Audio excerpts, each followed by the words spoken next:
घीसू एक नटखट और शरारती लड़का था। वह हमेशा मामा मामी की बातों को नजरअंदाज करके शैतानी करने में लगा रहता था। गांव में सभी उसकी शरारतों से परेशान रहते थे। उसके मामा रघु चाहते थे कि घीसू उनके कामों में हाथ बटाए, पर घीसू हमेशा कहता था कि काम। मामा, काम करने में मजा नहीं आता। मामा रघु की आंखें गुस्से में फैल जाती हैं और वह घीसू को घूरते हैं। तू दिन भर मुफ्त की रोटियां तोड़ता है, कभी काम करके देख, तब पता चलेगा कि मेहनत की कमाई कैसे होती है। जब खुद कमाएगा तब ही तुझे समझ आएगा। घीसू मामा की बातें हंसी में उड़ा देता है, लेकिन उसकी आंखों में हल्की सी सोच दिखाई देती है। घीसू गांव के रास्ते पर चल रहा है, उसके चेहरे पर चिंता और जिज्ञासा के भाव। घीसू ने मामा की डांट से तंग आकर सोचा कि क्यों ना वह कहीं और काम करे और खुद के लिए कुछ कमाए। वह चल पड़ा पास के गांव की ओर, जहां रहते थे सेठ मोहर चंद, जो अपनी चालाकियों के लिए मशहूर थे।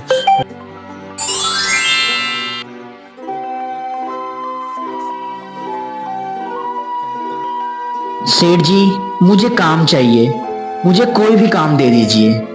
सेठ मोहर चंद मुस्कुराते हुए घीसू की ओर झुककर देखते हैं। काम मिलेगा, पर मेरी शर्तें माननी होंगी और मुझे कभी गुस्सा नहीं आना चाहिए। अगर मुझे गुस्सा आया तो तुम्हें उस महीने तनख्वाह नहीं मिलेगी।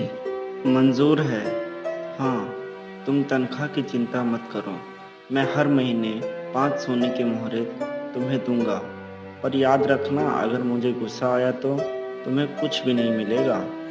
घीसू खुश होकर सेठ के लिए काम करने लगता है, लेकिन उसे नहीं पता कि सेठ मोहर चंद उससे किस तरह का काम कराएगा। जैसे तैसे टाइम निकलता है।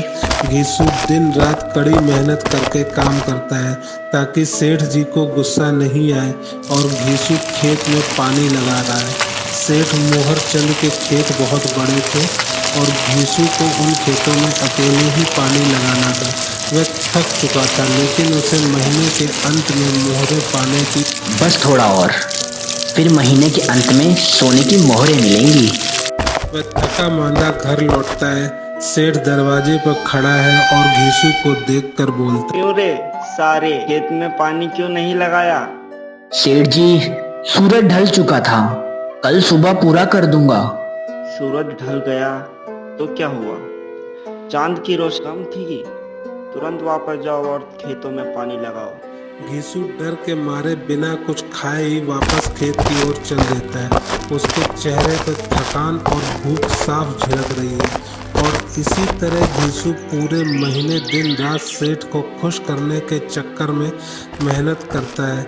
पर 25 से 26 दिन के बाद सेठ जी कोई किसी चीज पे गुस्सा आ जाता है और उससे उस महीने के पैसे नहीं मिलते हैं। ऐसे करते करते 4 से 5 महीने बीत जाते हैं। पर तभी एक दिन घीसू का भाई रामू मिलने आता है। घीसू उससे सारी बातें बताता है तो वो उसे वहाँ से नौकरी छोड़ने को कहता है, और अगले दिन रामू सेठ के घर जाता है। बस घीसू की हालत देखकर परेशान हो जाता है और कहता है, नमस्कार सेठ जी, मुझे नौकरी चाहिए। मैं आपके सारे काम कर दूंगा। पर मेरी कुछ शर्तें हैं कि जिस दिन मुझे गुस्सा आएगा उस दिन मैं तुम्हारी तनख्वाह नहीं दूंगा, और मैं तुम्हें 5 सोने की मोहरें ही दे पाऊंगा। सेठ जी, कोई भी इंसान खुद के गुस्से पर काबू रख सकता है, पर किसी और के गुस्से पर काबू कैसे करेगा? हाँ, मैं ये कर सकता हूँ। अगर मुझे गुस्सा आया तो मुझे उस महीने की तनख्वाह मत देना। सेठ जी की आंखों में चमक आ जाती है और वो इस शर्त को मंजूर कर लेते हैं। पर तभी रामू फिर से बोलता, पर अगर आपने गुस्सा किया तो मुझे 100 सोने की मोहरें तनख्वाह में दीजिएगा। सेठ के चेहरे पर एक शातिर मुस्कान आ जाती है। मंजूर है? रामू जानता है कि सेठ को गुस्सा दिलाना मुश्किल नहीं होगा, और सेठ उसे गोडाउन पर काम करने भेज दे।